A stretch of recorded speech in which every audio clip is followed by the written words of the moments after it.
Hello बच्चों, कैसे हैं आप सभी। तो आपको पता होगा कि पिछली क्लास में हम लोगों ने डिकम्पोजिशन रिएक्शन तक कंप्लीट कर लिया था और आज हम लोग डिकम्पोजिशन रिएक्शन के आगे बात करने वाले हैं। तो जहां हम लोगों ने इस चैप्टर में अभी तक कवर किया है, हमने केमिकल रिएक्शन के बारे में जाना, केमिकल इक्वेशन के बारे में जाना, हमने टाइप्स ऑफ केमिकल रिएक्शन के बारे में स्टार्ट कर दिया था कि कॉम्बिनेशन रिएक्शन क्या होती है, डिकम्पोजिशन रिएक्शंस क्या होती हैं। और आज हम लोग उसके आगे नेक्स्ट रिएक्शन के बारे में बात करेंगे, जो कि है हमारी डिस्प्लेसमेंट रिएक्शन और डबल डिस्प्लेसमेंट रिएक्शन। हो सकता है कि आज हम लोग ये टॉपिक खत्म करते हैं, तो बिना देरी के स्टार्ट करते हैं कि हमारा टॉपिक है डबल डिस्प्लेसमेंट और डिस्प्लेसमेंट रिएक्शन के बारे में। तो बेटा एक वर्ड मैं आपको बताना चाहता हूँ, उसको ध्यान से देखना। और वो वर्ड क्या है उसको ध्यान देना बेटा। जो हमारा पहला वर्ड है जो मैं आपको बताना चाहता हूँ वो ये है कि जो डिस्प्लेसमेंट वर्ड लिखा हुआ है, डिस्प्लेसमेंट, और एक लिखा हुआ है डबल डिस्प्लेसमेंट। एक लिखा है डिस्प्लेसमेंट एंड दूसरा है डबल डिस्प्लेसमेंट। इसका मतलब क्या है कि सर डिस्प्लेसमेंट में अगर हम ध्यान से देखें तो डिस्प्लेसमेंट वाले वर्ड में हमें एक वर्ड दिखाई दे रहा है डिस्प्लेस। हमें क्या दिख रहा है कि सर हमें डिस्प्लेस दिख रहा है। और डिस्प्लेस का मतलब सर हम जानते हैं, आपने बताया था हमें कि डिस्प्लेस का मतलब होता है कि अपनी जगह से हटा देना, अपनी जगह से हटा देना। तो अपनी जगह से हटा देना, डिस्प्लेस कर देना।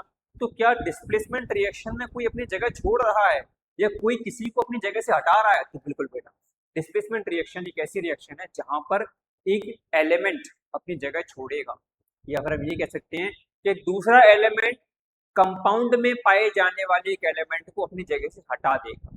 फॉर एग्जाम्पल अगर हम बात करें तो ये दोनों ही जो रिएक्शन है उनमें से जो हमारी मेन रिएक्शन है डिस्प्लेसमेंट रिएक्शन, उसमें एक लॉ काम करता है कि जो हाईली रिएक्टिव होगा वो हमेशा लेस रिएक्टिव को हटा देगा।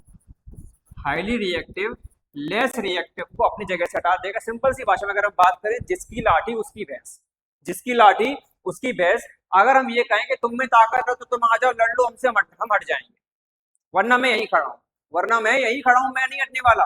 अगर मैंने फर्स्ट बेंच पर आकर बैग रख दिया, मैं यहीं बैठूंगा। तुम में अगर ताकत है तो आओ मेरे से लड़ो और मुझको हटा के दिखाओ। अगर तुम में ताकत नहीं है तो मैं नहीं हटने वाला। मतलब क्या कि अगर कोई एलिमेंट हाईली रिएक्टिव है तभी वो लेस रिएक्टिव को हटा पाएगा, वरना वो नहीं हटा पाएगा। एक छोटे से एग्जांपल को लेते हैं फिर समझाएंगे आपको। मान लेते हैं कि कॉपर सल्फेट लिया। क्या लिया? Copper sulphate. कॉपर सल्फेट एक कंपाउंड है, कॉपर सल्फेट एक कंपाउंड है। सेकंड हम ले रहे हैं जिंक। जिंक क्या है? इसे जिंक एक एलिमेंट है। याद रखना बेटा कि जब भी डिस्प्लेसमेंट रिएक्शन होगी तो डिस्प्लेसमेंट रिएक्शन में हमेशा एक कंपाउंड और एक एलिमेंट हमें लेना पड़ेगा। डिस्प्लेसमेंट रिएक्शन में हमेशा एक कंपाउंड और एक एलिमेंट लेना पड़ेगा। आगे अगर हम बात करें तो इस कंपाउंड के बारे में देखें, इस कंपाउंड में एक आ रहा है कॉपर जो कि पॉजिटिव चार्ज के साथ है, दूसरा आ रहा है सल्फेट जो कि नेगेटिव चार्ज के साथ है, जिंक पॉजिटिव चार्ज के साथ है। याद रखना कि पॉजिटिव चार्ज ही पॉजिटिव चार्ज को हटाएगा, जिंक सल्फेट को नहीं हटाएगा, क्योंकि सल्फेट को हटा दिया तो पॉजिटिव और पॉजिटिव तो भाई हम जानते हैं रेपेल करते हैं। बॉन्ड कब बनेगा कि सर बॉन्ड तो तभी बन सकता है जब एक पॉजिटिव हो और एक नेगेटिव। तो मतलब नेगेटिव ही नहीं रहेगा क्योंकि जिंक हटाने वाला है। तो जिंक किसको हटाएगा? जिंक हटाएगा कॉपर। जिंक किसको हटाएगा? इसे जिंक हटाएगा कॉपर को। तो जब जिंक कॉपर को हटाएगा तो हमें पता करना पड़ेगा कि जिंक ज्यादा रिएक्टिव है या कॉपर। तो मैंने बताया था ना कि जो हाईली रिएक्टिव होगा वो लेस रिएक्टिव को अपनी जगह से हटा देगा। तो क्या बोला मैंने कि जिंक जो है वो जिंक हाईली रिएक्टिव है और copper less reactive. Zinc highly reactive है और कॉपर लेस रिएक्टिव है, इसीलिए जो जिंक है वो कॉपर को उसकी जगह से डिस्प्लेस कर देगा। तो कॉपर यहां से हट गया। अब ये क्या बन जाएगा कि सर SO4 तो वही रहेगा, Cu हटाता, जिंक आकर बैठ गया तो क्या बन गया सर? जिंक सल्फेट बन गया। कॉपर कहाँ गया कि सर जिंक ने कॉपर को अलग कर दिया तो कॉपर अलग आ गया। तो ये था हमारा डिस्प्लेसमेंट रिएक्शन कि एक हाईली रिएक्टिव एलिमेंट ने दूसरे कंपाउंड में पाए जाने वाले लेस रिएक्टिव एलिमेंट को डिस्प्लेस कर दिया, उसकी जगह से हटा दिया, तो यही हमारी रिएक्शन डिस्प्लेसमेंट रिएक्शन कहलाती। अब क्वेश्चन ये आता है माइंड में कि सर हमें पता कैसे चले कि कोई एलिमेंट हाईली रिएक्टिव है या लेस रिएक्टिव है। तो बेटा हाईली रिएक्टिव या फिर लेस रिएक्टिव के बारे में जानने के लिए हमारे पास एक पूरी सीरीज रहती है, उसमें series wise line to line आपके पास हाईली और लेस रिएक्टिव तक पूरे एलिमेंट लिखे होते हैं। उसका मैं शॉर्ट बनाकर आज आपको डाल दूंगा इसी वीडियो के ठीक बाद, तो आपको बिल्कुल क्लियर हो जाएगा, इसीलिए जुड़े रहिए और बने रहिए।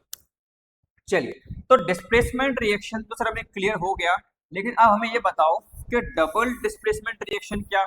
तो बेटा डबल डिस्प्लेसमेंट रिएक्शन में सिंगल सा फंडा ये रहता है कि जब डबल डिस्प्लेसमेंट रिएक्शन की बात आएगी, जब डबल डिस्प्लेसमेंट रिएक्शन की बात आएगी, तो इस रिएक्शन में हमें देखना ये है कि जब हमारे पास डिस्प्लेसमेंट रिएक्शन थी तो एक कंपाउंड था और एक एलिमेंट था, एक कंपाउंड था और एक एलिमेंट, और जो एलिमेंट था अगर वो हाईली रिएक्टिव है तो वो कंपाउंड में पाए जाने वाले लेस रिएक्टिव एलिमेंट को हटा देगा और खुद आकर कंपाउंड बना लेगा। लेकिन डबल डिस्प्लेसमेंट में ऐसा नहीं होता। डबल डिस्प्लेसमेंट में आपको एक कंपाउंड या एक एलिमेंट नहीं, यहाँ पर आपको दो कंपाउंड लेने पड़ेंगे। डबल डिस्प्लेसमेंट रिएक्शन में आपको दो कंपाउंड लेने पड़ेंगे, और जो दो कंपाउंड लोगे वो कौन से होंगे कि सर वो कंपाउंड होंगे हमारे आयनिक। कौन से होंगे कि सर वो दो कंपाउंड हमारे आयनिक कंपाउंड होंगे। और जब इन दोनों कंपाउंड के बारे में बात करेंगे तो एक पर पॉजिटिव चार्ज एक पर नेगेटिव। सर एक पर पॉजिटिव एक पर नेगेटिव मतलब क्या बेटा, मतलब ये है कि अगर ये दोनों कंपाउंड आयनिक कंपाउंड हैं, इसका मतलब हम जानते हैं कंपाउंड में दो या दो से ज्यादा एलिमेंट्स होते हैं। तो कहने का मतलब ये था कि एक एलिमेंट पॉजिटिव चार्ज के साथ होगा, एक एलिमेंट नेगेटिव चार्ज के साथ होगा।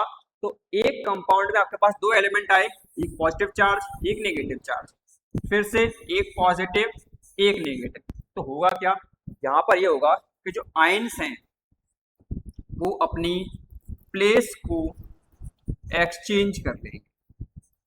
जो आयन्स हैं वो अपनी प्लेस को एक्सचेंज कर लेंगे। कि सर आयन्स अपनी प्लेस को एक्सचेंज कर लेंगे, ये कुछ समझ में नहीं आ रहा, इसको थोड़ा सा एग्जाम्पल दे के समझाओ। तो बेटा एग्जाम्पल दे के समझते हैं। देखो मैंने क्या बोला, मैंने बोला था कि यहाँ पर आयन्स अपनी प्लेस को एक्सचेंज कर लेंगे। ध्यान से देखना बेटा, इसको उठाते हैं। हम क्या देख पा रहे हैं, सबसे पहले दिखाई पड़ रहा है, क्लियर है भाई, बहुत अच्छी बात है। चलिए देखिए क्लियर होगा। सबसे पहले दिख रहा है BaCl2, क्या दिख रहा है हमें दिख रहा है BaCl2। BaCl2 में सर क्या है कि sir barium chloride, second sodium sulphate Na2SO4, कि सर ये भी कंपाउंड है, ये भी कंपाउंड है, ये पॉजिटिव ये नेगेटिव, ये पॉजिटिव ये नेगेटिव, ठीक है। अब क्या हो रहा है कि सर आपने बताया था कि दो कंपाउंड होंगे, तो दो कंपाउंड है, उसमें दो कंपाउंड में जो हमारे पास एलिमेंट्स होंगे उसमें से एक पॉजिटिव एक नेगेटिव, एक पॉजिटिव एक नेगेटिव। कि सर बिल्कुल दिख गया हमें पॉजिटिव भी दिख गया, हमें नेगेटिव भी दिख गया। सर आगे बताइए आगे क्या करना है। तो आगे बेटा करना ये है, मैंने बोला यहाँ पर आयंस एक्सचेंज होंगे। मैंने क्या बोला यहाँ पर कि सर यहाँ पर आपने बोला कि आयंस का एक्सचेंज होगा, और आयंस जब एक्सचेंज होंगे इसका मतलब क्या कि सर क्या बेरियम सोडियम के पास चला जाएगा, क्या बेरियम सोडियम के पास जाकर BaNa2 बना लेगा, बताइए क्या BaNa2 बना लेगा, बिल्कुल भी नहीं। मैंने क्या बताया था थोड़ी देर पहले कि पॉजिटिव पॉजिटिव कभी भी साथ में कंपाउंड बना ही नहीं सकते, क्योंकि same charge always repel each other, same charge हमेशा एक दूसरे को रेपेल करते हैं। तो बॉन्ड कब बनेगा, कि बॉन्ड से तभी बनेगा जब आपस में अट्रैक्शन हो। भाई अट्रैक्शन तो आप जानते ही हो कि अट्रैक्शन तभी हो सकता है कि जब एक लड़का और एक लड़की हो, मतलब अपोजिट जेंडर क्या आ जाए, कि सर अपोजिट जेंडर आ जाए तभी अट्रैक्शन पॉसिबल है। हाँ वो अलग बात है कि आजकल बाकी आप समझ ही गए होंगे। तो मैंने क्या बोला, मैंने बोला कि सेम चार्ज होगा तो रेपेल करेंगे, भाई तुम दूर रहो अपने आपस में, ठीक है। हम लोग जहां हमें देखा कि कोई जा रही है कोई निकल रही है, बस हमारा फोकस वहां पे, तो क्या हुआ, उसे अट्रैक्शन हुआ। क्या हुआ, अट्रैक्शन, प्यार व्यार कुछ नहीं होता, everything is attraction.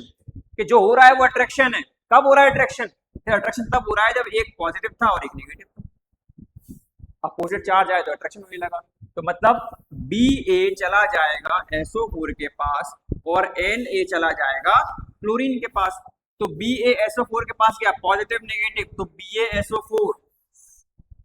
Sodium chlorine के पास आया पॉजिटिव नेगेटिव, तो NaCl। ये है हमारा डबल डिस्प्लेसमेंट रिएक्शन।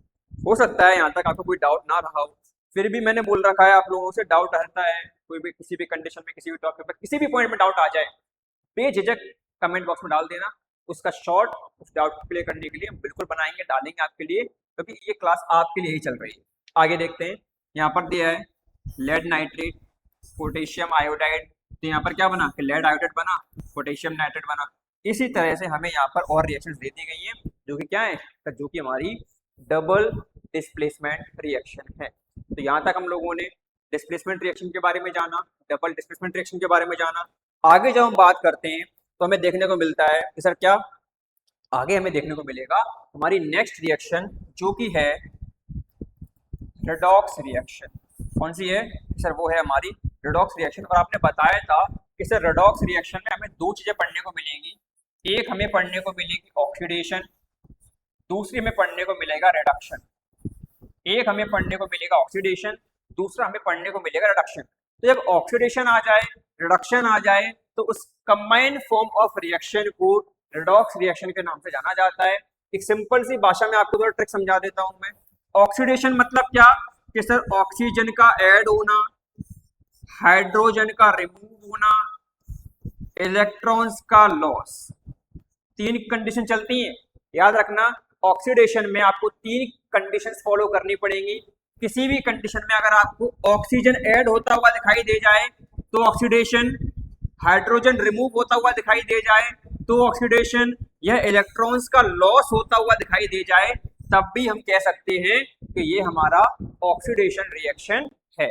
सेकंड, अगर हम बात करें रिडक्शन की, तो वो ठीक उसका उल्टा है। ऑक्सीडेशन का रिमूव होना, हाइड्रोजन का ऐड होना और इलेक्ट्रॉन्स का गेन होना, ये हमारी रिडक्शन रिएक्शन कहलाएगी। तो मैंने क्या बताया कि सर आपने हमें बताई यहाँ पे तीन तीन कंडीशन।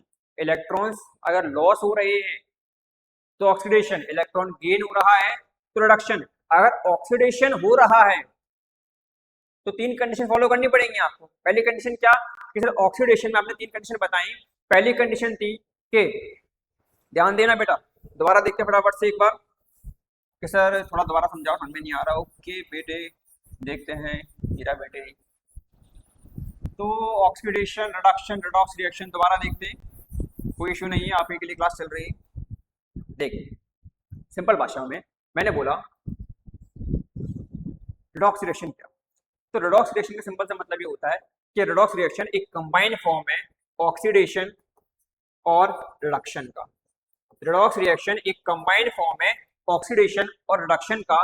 तो पता कैसे करें कि ऑक्सीडेशन हो रहा है या रिडक्शन हो रहा है? तो इसको पता करने के लिए अगर ऑक्सीडेशन है तो तीन कंडीशन फॉलो करनी है बेटा हमें, और अगर रिडक्शन है तब भी हमें तीन कंडीशन ही फॉलो करनी है। तो आइए जानते हैं वो तीन कंडीशन है क्या। वो तीन कंडीशन ये है कि अगर ऑक्सीडेशन है तो ऑक्सीजन यहाँ पर ऐड हो जाएगा किसी भी कंपाउंड में, किसी भी एलिमेंट में। अगर ऑक्सीडेशन है तो हाइड्रोजन रिमूव हो जाएगा और इलेक्ट्रॉन्स जो हैं उन इलेक्ट्रॉन्स का लॉस होगा। इलेक्ट्रॉन्स का लॉस होगा मतलब क्या, मतलब पॉजिटिव चार्ज। आगे आ जाइए। रिडक्शन अगर चल रहा है तो जो ऑक्सीजन है वो ऑक्सीजन यहाँ पर रिमूव हो जाएगी, हाइड्रोजन यहाँ पर ऐड हो जाएगी और जो इलेक्ट्रॉन्स हैं वो इलेक्ट्रॉन्स यहाँ पर गेन होंगे। और इलेक्ट्रॉन्स गेन हो रहे हैं मतलब क्या कि सर नेगेटिव चार्ज। तो मैंने क्या बताया, ऑक्सीडेशन ऑक्सीजन ऐड हो रही है, रिडक्शन रिमूव हो रही है। ऑक्सीडेशन में हाइड्रोजन रिमूव हो रहा है तो रिडक्शन में हाइड्रोजन ऐड हो रहा है।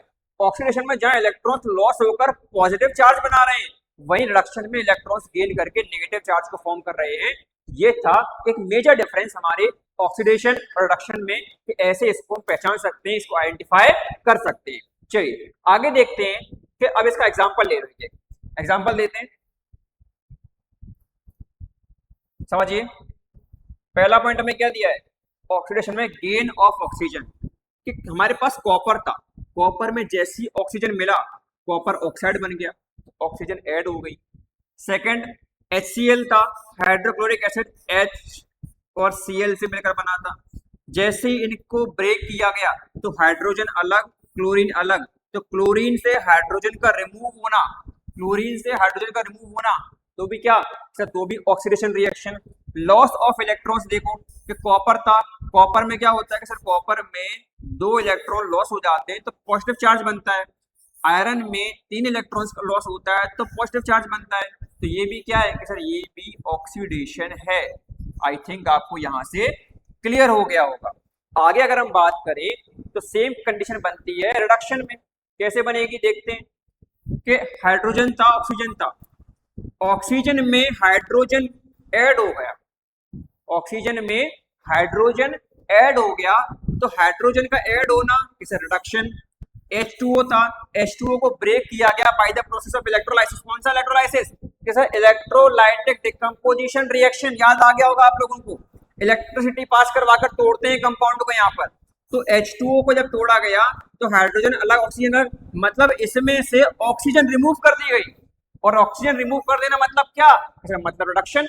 आगे देखते हैं कि गेन ऑफ इलेक्ट्रॉन्स में कि सर जो हमारे पास आयरन था, उस आयरन ने जब 3 इलेक्ट्रॉन दिए तो पॉजिटिव चार्ज आ गया था, लेकिन यहाँ पर 3 इलेक्ट्रॉन लिए तो फिर क्या हो गया, sir gain of electrons, electrons को ले भी रहे। ऐसे हम कॉपर की बात करेंगे, ठीक है। तो इस तरह से यहाँ पर हमें ये कंडीशंस देखनी पड़ती है, तभी जाकर हम बता पाएंगे ऑक्सीडेशन है रिडक्शन। अब आप बात आती है प्रैक्टिस, क्योंकि यहाँ तक हम लोगों ने टाइप्स ऑफ केमिकल रिएक्शन पूरा कवर कर लिया है। हमने कॉम्बिनेशन के बारे में जाना, हमने डिस्प्लेसमेंट के बारे में जाना, डबल डिस्प्लेसमेंट के बारे में जाना, डिकम्पोजिशन के बारे में जाना, ऑक्सीडेशन रिडक्शन के बारे में आज जानकर हम लोगों ने टॉपिक को खत्म कर दिया, टाइप्स ऑफ रिएक्शन। आगे हम जब बात करेंगे तो क्वेश्चन ये उठता है कि प्रैक्टिस का क्या, सर प्रैक्टिस का क्या, क्योंकि बिना प्रैक्टिस के तो भाई हम शायद है नहीं बता पाए, तो कैसे पता करें, सर प्रैक्टिस कैसे करवाओगे? तो प्रैक्टिस करवाने के लिए आप टेंशन मत लीजिए, आपके लिए अलग से एक प्रॉपर सेपरेट वीडियो बनाई जाएगी, उस वीडियो में प्रॉपर प्रैक्टिस करेंगे एनसीईआरटी और पीवाई के क्वेश्चंस की। तो जुड़े रहिए, बड़े रहिए और प्रैक्टिस क्वेश्चंस को देखना ना भूलें। आगे देखते हैं, हमारी अगली रिएक्शन आती है, ये थोड़ी एक्स्ट्रा है, इसको देख लेते हैं। इसमें दिया गया है एक्सोथर्मिक और एंडोथर्मिक। इसको पढ़ाने से पहले मैं आपको कुछ वर्ड्स बता दूं। एक्सो आ जाए समझ जाओ बाहर की बात हो रही है, आउटसाइड। एंडो आ जाए समझ जाओ अंदर की बात हो रही है, इनसाइड। और थर्मो, थर्मा, थर्मल, मैं बता चुका हूं बेटा पहले भी आप लोगों को। इस तरह के जब भी वर्ड आपको देखने को मिले समझ जाओ हीट से संबंधित है। और ये वर्ड मैंने आपको बताया था डिकम्पोजिशन रिएक्शन के टाइम पर, first type of decomposition reaction, thermal decomposition reaction के हीट की वजह से कंपाउंड का ब्रेक होना। अब यहां पर अगर कोई वर्ड लिखा हुआ है कि एक्सोथर्मिक, एक्सोथर्मिक, एक्सो मतलब सर बाहर, थर्मिक मतलब हीट, जब हीट बाहर निकल जाए, जब हीट बाहर निकल जाए तो एक्सोथर्मिक। दूसरा वर्ड लिखा हुआ था एंडोथर्मिक, क्या लिखा था, एंडोथर्मिक। एंडो मतलब अंदर, थर्मिक मतलब हीट, जब हीट अंदर एब्जॉर्ब हो जाए, जब हीट अंदर एब्जॉर्ब हो जाए तो वो एंडोथर्मिक। तो एक्सोथर्मिक में हीट बाहर निकल रही है, एंडोथर्मिक में हीट अंदर एब्जॉर्ब हो रही है। तो हमें ध्यान देना है कि एक्सोथर्मिक रिएक्शन एक ऐसी रिएक्शन होती है जिस रिएक्शन में हीट एवॉल्व, हीट बाहर निकले। एंडोथर्मिक रिएक्शन एक ऐसी रिएक्शन होती है जिस रिएक्शन में हीट एनर्जी एब्जॉर्ब हो जाए, हीट एनर्जी एब्जॉर्ब हो जाए, वो बाहर नहीं निकलेगी। ध्यान देना बेटा, वो एनर्जी बाहर नहीं निकलेगी, वो वहीं के वहीं अंदर एब्जॉर्ब हो जाएगी। तो ये है हमारी एक्सोथर्मिक और एंडोथर्मिक रिएक्शन। कुछ एग्जांपल आपको दिए गए हैं कि कैल्शियम ऑक्साइड में जब वाटर डाला जाता है तो कैल्शियम हाइड्रोक्साइड बनता है, जिसको हम जानते हैं चूना लेते हैं, हमने चूने में जैसे पानी डाला तो चूने में पानी डालते ही बाल्टी गर्म पड़ जाती है, हीट की गैस निकल रही होती है, गर्म हो जाता है पूरा एनवायरनमेंट। तो उसमें वो क्या रहा है कि सर उसमें जो हमारी हीट है वो हीट एवॉल्व हो रही है, और हीट जब एवॉल्व हो रही है मतलब कि सर एक्सोथर्मिक, हीट एवॉल्व हो रही है मतलब एक्सोथर्मिक। इसी तरह से हम मीथेन को ले लें, CH4 मतलब क्या है कि CH4 मतलब सर मीथेन होता है, नेचुरल गैस होती है हमारी। मीथेन जब ऑक्सीजन की प्रेजेंस में बर्न होती है तो CO2 वाटर और हीट एनर्जी निकलती है, जो हीट एनर्जी एवॉल्व होती है, इसको भी हम कह सकते हैं कि ये भी हमारी एक्सोथर्मिक रिएक्शन है। नेक्स्ट अगर हम बात करें एंडोथर्मिक में, सर एंडोथर्मिक में हम जानते हैं कि हम एंडोथर्मिक में सिंपल से मतलब क्या कि जब हमारी हीट एनर्जी जब हमारी हीट एनर्जी एब्जॉर्ब हो जाए। तो जिस तरह मैंने बताया कि चूने को पानी में डालते ही या फिर चूने में पानी डालते ही क्या होता है, एकदम से पूरी बाल्टी गर्म हो जाती है, पूरा पानी उबलने लगता है, मतलब हीट बाहर निकल रही है। तो एक्सोथर्मिक रिएक्शन हो गई। मीथेन गैस को जलाओगे तो हीट बाहर निकलेगी, एक्सोथर्मिक रिएक्शन होगी। लकड़ी जलाओगे तब भी हीट आसपास का माहौल गर्म कर देगी, वो लकड़ी जलाने पर हीट का बाहर निकलना वो भी एक्सोथर्मिक रिएक्शन है। तो अब एंडोथर्मिक का एग्जांपल क्या है? एंडोथर्मिक के एग्जांपल के लिए मैं आपका वेट करूंगा। एंडोथर्मिक एग्जांपल्स आपको पिन करने हैं कमेंट बॉक्स में, और मैं वेट करूंगा कि कब आपका कमेंट आए, कब आपके मैं आंसर्स को चेक कर पाऊँ कि हाँ वो सही है या नहीं। अगर नहीं हो पाता सही, कोई दिक्कत नहीं, आप डालिए उसका एक्सप्लेनेशन, फिर हम दोबारा से करेंगे। तो जुड़े रहिए और बने रहिए, और हाँ, सब्सक्राइब करना ना भूलें, शेयर भी कर दीजिए अपने दोस्तों को। जो दोस्तों ने अभी तक 10th की क्लास स्टार्ट नहीं की है, अभी तक 10th की क्लास के लिए भटक रहे हैं यहाँ से वहाँ, ठीक है। तो चलिए हम लोग अपना इस चैप्टर को फिनिश करने जा रहे हैं। हमारे कुछ लास्ट टॉपिक बचे हुए हैं, उन टॉपिक को खत्म करते हैं। वो लास्ट टॉपिक है हमारा कोरोजन एंड रेंसिडिटी। तो कोरोजन और रेंसिडिटी को पढ़ने से पहले कुछ टॉपिक यहाँ दिए गए हैं कि यूजफुल इफेक्ट्स ऑफ ऑक्सीडेशन, कि ऑक्सीडेशन का हमारी डेली लाइफ में कौन से यूजफुल इफेक्ट्स हैं। तो हमारे पास मेजरली 2 पॉइंट आते हैं, कंबिशन और रेस्पायरेशन। कंबिशन की अगर हम बात करें तो हम जानते हैं कंबिशन क्लास 7th 8th का टॉपिक है बेटा। कंबिशन में क्या होता है कि जब भी हमें लकड़ी देती है, सर्दियों के टाइम पर देखते हैं कि लकड़ियां होती हैं, सर्दियों के टाइम पर हम लकड़ियां जलाकर सब लोग इकट्ठे होकर बैठ जाते हैं, उससे हीट निकल रही है, हम हाथ सेक रहे हैं। तो लकड़ी जलती क्यों? लकड़ी जलती क्यों है? तो लकड़ी के जलने के पीछे कारण है ऑक्सीजन। लकड़ी के जलने के पीछे कारण क्या है? जैसे लकड़ी के जलने के पीछे कारण है ऑक्सीजन। तो लकड़ी के जलने के पीछे अगर कारण ऑक्सीजन है तो क्यों, समझो ध्यान से। हमेशा जब भी आपको कंबिशन करना है, आपको आग लगानी है, तो उसके लिए आपको 3 कंडीशन चाहिए। पहली कंडीशन, कंबस्टेबल सब्सटेंस। आपके पास एक ऐसा सब्सटेंस, एक ऐसा मटेरियल होना चाहिए जो मटेरियल आग पकड़ सके, जो जल सके, उसको हम बोलते हैं कंबस्टेबल। सेकंड होते हैं presence of oxygen, presence of oxygen. और थर्ड पॉइंट आता है इग्निशन टेम्परेचर। थर्ड पॉइंट आता है इग्निशन टेम्परेचर। तो आग लगाने के लिए, अरे सर आग लगाने वाली बात चल रही है, आग लगाने के लिए तुम्हारी बातें ही काफी है, हमारे एक्शन ही काफी है। तो बेटा वो अलग हो गया, वो तो अलग, तुम आग लगा रहे हो किसी के दिलों में, यहाँ तो आग सच में लग रही है।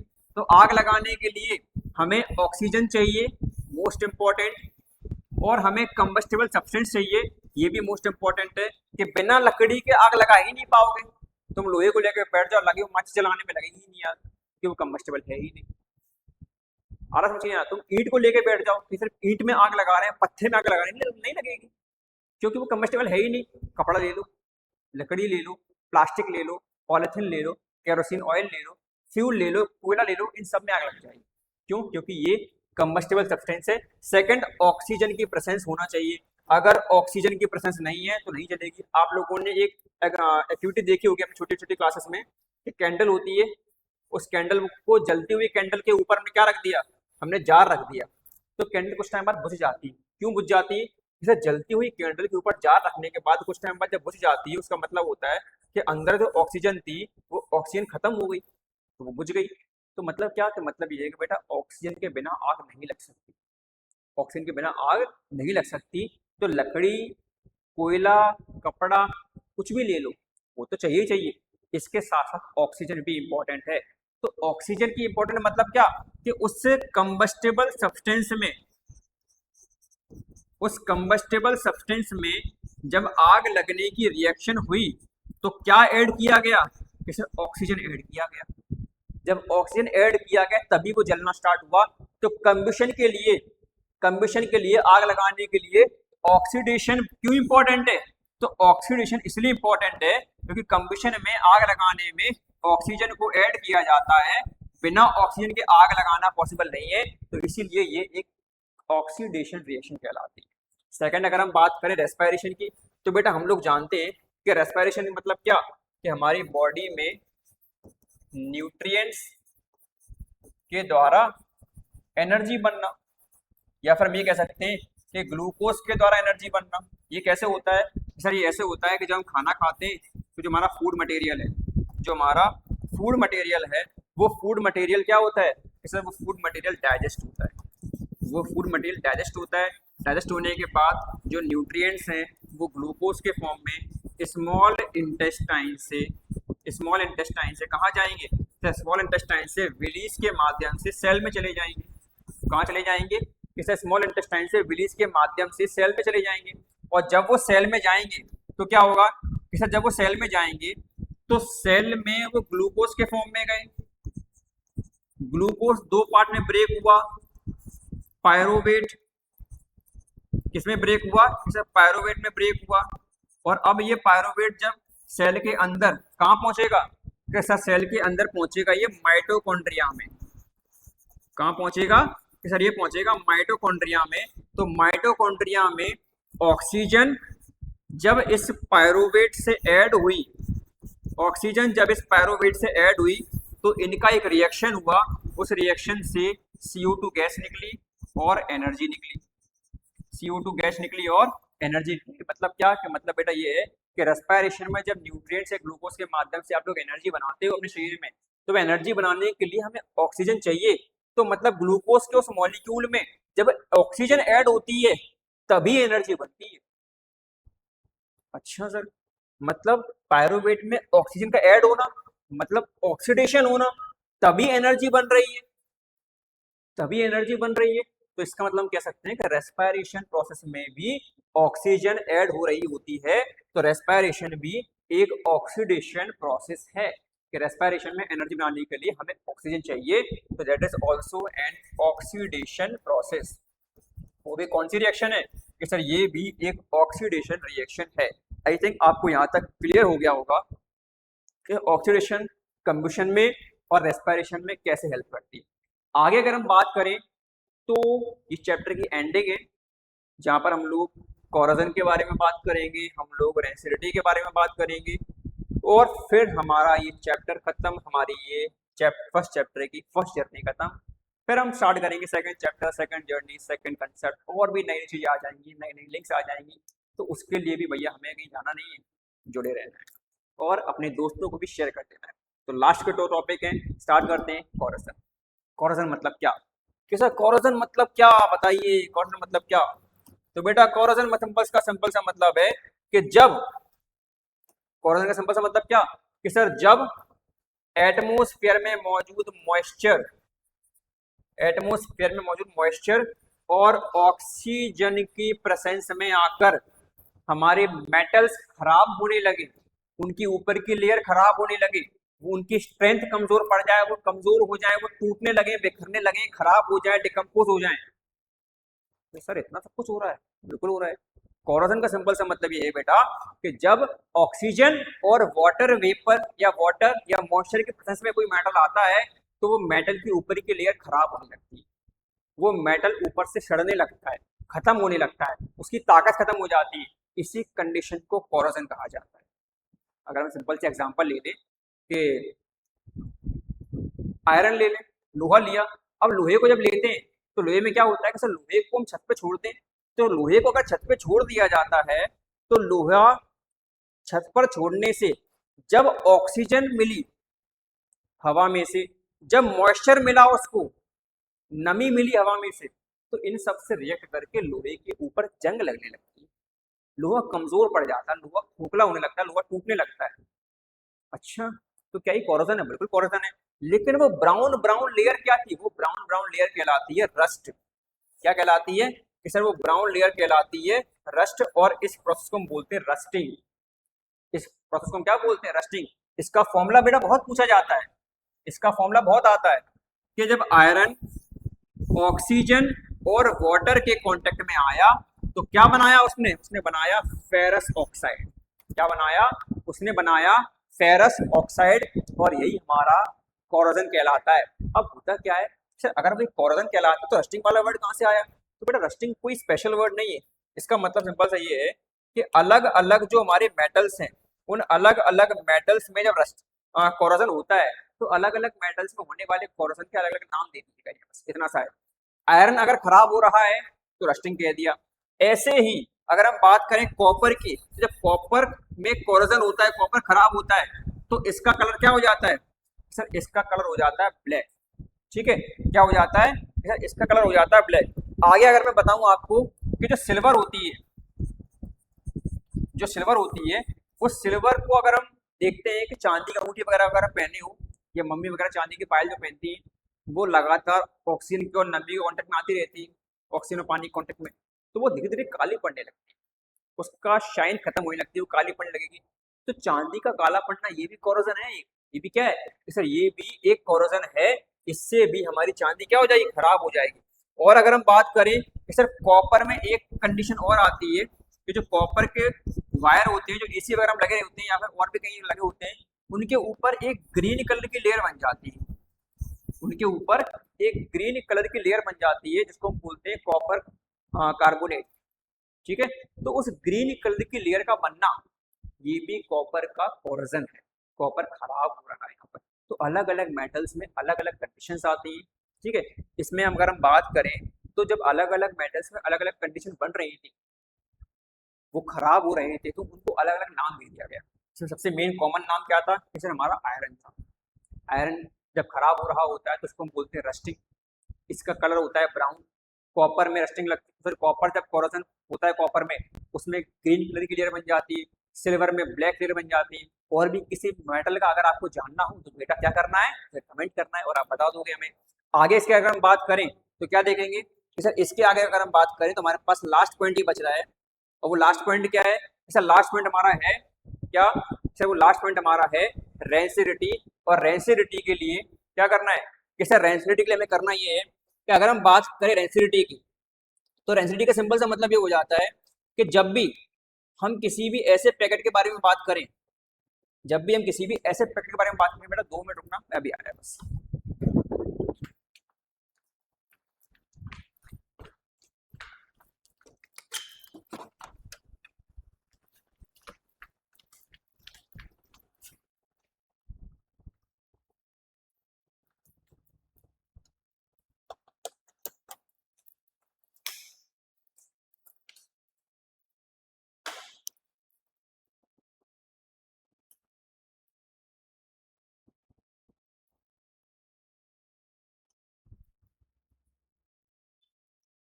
तो देखिए हम लोग क्या बात कर रहे थे, जैसे हम लोग बात कर रहे थे रेंसिडिटी के बारे में, रेंसिडिटी क्या है। तो बेटा रेंसिडिटी का सिंपल सा मतलब ये कि हम देखते हैं कि ऑयल्स और फैट, ऑयल्स और फैट के, ऑयल्स और फैट का मतलब क्या है सर, ऑयल्स और फैट का मतलब ये है कि ऐसा कोई भी खाना जो पैकेट में बंद हो, ऐसा कोई भी खाना जो पैकेट में बंद हो या पैकेट में बंद ना भी हो, उसको भी छोड़ दो, ऐसा कोई भी खाने का मटेरियल, एडाबल फूड मटेरियल जो खाने योग्य हो, जो खाने का मटेरियल हो, उसमें ऑयल हो या फैट हो, तो ऑयल और फैट से बना हुआ कोई भी खाने का मटेरियल जब ऑक्सीजन की प्रेजेंस में आता है तो खराब होने लगता है, तो फिर वो खराब होने लगता है। क्या होता है कि उस ऑयल का और उस फैट का जो उस खाने में मौजूद है, उनका ऑक्सीडेशन होने लगता है, उनका ऑक्सीडेशन होने लगता है, जिसकी वजह से वो ऑयल और फैट खराब होने लगते हैं, वो सड़ने लगते हैं, जिससे कि आपको एक बुरी स्मेल और बुरा टेस्ट आता है। और यही खाने का सड़ना, जिस खाने में ऑयल्स और फैट हो उसका सड़ना, उसका ऑक्सीडेशन होना, वही हमारा रेसिडिटी कहलाता है। अब इसको बचाएं कैसे, तो इसको बचाने के लिए हम एंटीऑक्सीडेंट्स पैकेट में मिला देते हैं जिससे कि ऑक्सीजन रिएक्ट ना कर पाए। सेकंड, नाइट्रोजन फिल कर देते हैं। नाइट्रोजन एक इनर्ट गैस है जो इजीली ऑक्सीजन के साथ रिएक्ट नहीं करती और हमारा खाना सेफ रहता है। Third, refrigeration. रेफ्रिजरेशन करने से क्या होता है कि सर टेम्परेचर बहुत लो हो जाता है, और टेम्परेचर लो हो जाने की वजह से ठंडे टेम्परेचर में ऑक्सीजन इजीली रिएक्ट नहीं कर पाती और लंबे समय तक वो खाना बचा रहता है। फोर्थ, अगर हम बात करें air tight container, air tight container में इजीली ऑक्सीजन नहीं जा पाती, तब भी हमारा खाना सेफ हो जाता है। अवॉइड लाइट एक्सपोजर, कि लाइट या खुले एनवायरनमेंट में उस खाने को लाने से बचना। इन सभी चीजों से हम कहीं ना कहीं खाने को लंबे समय तक बचा सकते हैं और उसको सेफ कर सकते हैं। सर आपने रेसिडिटी को कैसे बचाएं, उसके तो आपने हमें रास्ते बता दिए, लेकिन आपने हमें इसका नहीं बताया कोरोजन के लिए। तो बेटा कोरोजन के लिए कुछ रास्ते में बताता हूँ आपको। देखो, सबसे पहला ऑयलिंग कर दो।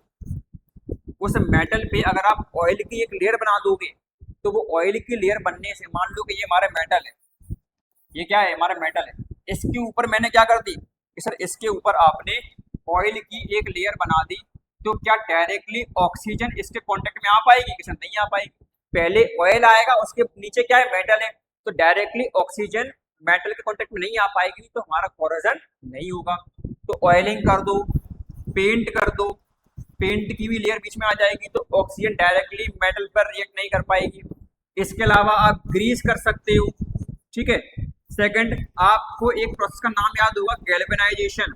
गैल्वेनाइजेशन में हम जिंक मेटल की कोटिंग कर देते हैं दूसरे मेटल के ऊपर, जिंक मेटल की दूसरे मेटल के ऊपर कोटिंग कर देते हैं, जिससे क्या होता है कि जिंक मेटल ऑक्सीजन से इजीली रिएक्ट नहीं करता, और करने के बाद जो जिंक ऑक्साइड बनाता है तो उससे हमारा नीचे वाला मेटल खराब नहीं होता। थर्ड, अगर हम बात करें, आप इलेक्ट्रोप्लेटिंग कर सकते हो। इलेक्ट्रोप्लेटिंग के द्वारा भी आपका मेटल सेफ रहेगा, ठीक है। आप एलॉय कर सकते हो, एलॉय मतलब दूसरे मेटल के मिक्सचर को या फिर दूसरे मेटल को मिक्सचर के फॉर्म में ऐड कर देना। तो इन सभी कंडीशंस के द्वारा भी हम अपने मेटल को बचा सकते हैं। तो ये थी हमारी कोरोजन की प्रिवेंशन मेथड्स। तो बताइए, इसके अलावा आपको कोई भी टॉपिक जो लग रहा हो, आपका ये टॉपिक शायद छूट गया हो, शायद से ये टॉपिक सर में और एक्स्ट्रा पढ़ना है, मैं डीप में जाना है, समझ में नहीं आ रहा है, या कोई भी ऐसे डाउट आपके बचे हो, तो बेझिझक बिना किसी के बारे में सोचे आपको वो टॉपिक, वो डाउट, वो क्वेश्चन आपको कमेंट बॉक्स में डाल देना है। उसके बाद ये हमारी जिम्मेदारी है कि हम आपको वो क्लियर कर पाते हैं या नहीं, और नहीं का तो सवाल ही नहीं आता, आप आपको क्लियर कर ही देंगे। तो आपके क्वेश्चंस का इंतजार रहेगा, आपके डाउट्स का इंतजार रहेगा। तब तक के लिए इस क्लास को शेयर कर दीजिए, लाइक कर दीजिए, और सब्सक्राइब बटन दबाना ना भूले, क्योंकि आज हमारी क्लास एंड हो चुकी है। कल हो सकता है कि हम इसकी एक प्रैक्टिस क्लास रखें और बाकी नए चैप्टर चालू होना ही होना है। जुड़े रहिए और बने रहिए।